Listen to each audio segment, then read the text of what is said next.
വലിയ വളരെ ആക്റ്റീവായി നിൽക്കുന്ന സമയത്ത് പരമോന്നത ബഹുമതി കിട്ടുകയാണ്. എങ്ങനെയാണ് അതിനെ കാണുന്നത്?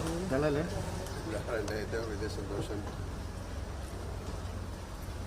ദൈവത്തിന് രാജ്യത്തിന് ചോരയ്ക്ക് അല്ലേ ഒരുപാട് സന്തോഷം. ഞാൻ നിങ്ങളെ കാണുന്നുണ്ടായിരുന്നു. പ്രധാനമന്ത്രി അടക്കം മുഖ്യമന്ത്രി അടക്കം എല്ലാവരും അഭിനന്ദനങ്ങൾ കൊണ്ട് ചൊല്ലുകയാണ്. ഈ ഘട്ടത്തിൽ എന്താണ് രാജ്യം തന്നെ 48 വർഷം ഞങ്ങളുടെ കൂടെ നടന്ന് എൻ്റെ കൂടെ നടന്ന എല്ലാവരും ഞാൻ സ്മരിക്കുന്നു, ഓർക്കുന്നു. അവരുള്ള സ്നേഹവും പ്രാർത്ഥനയും ഈ അവസരത്തിൽ അറിയിക്കുന്ന പ്രേക്ഷകരോട്, എൻ്റെ കൂടെ സഞ്ചരിച്ച ആൾക്കാരോട്, എൻ്റെ ഞാനാക്കിയ മലയാള സിനിമയോട്. തീർച്ചയായും മലയാള സിനിമയ്ക്ക് കിട്ടിയ ഒരു അംഗീകാരമാണ് മലയാള സിനിമ. മറ്റൊരു ലെജൻഡായ മലയാളത്തിലെ മമ്മൂക്ക താങ്കളുടെ ഏറ്റവും അർഹതപ്പെട്ടതാണ് ഈ പുരസ്കാരം നേടുന്നതിൽ. എങ്ങനെയാണ്?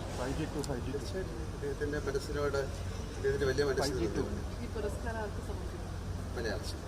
ഓക്കെ, അടൂർ ഗോപാലകൃഷ്ണന് ശേഷം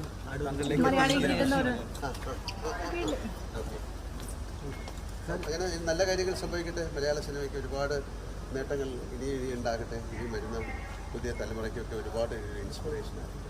പുരസ്കാരം ഏറ്റുവാങ്ങാൻ പോകുന്നുണ്ട്. 23-ാം തീയതി പുരസ്കാരം ഉണ്ട്. പിന്നെ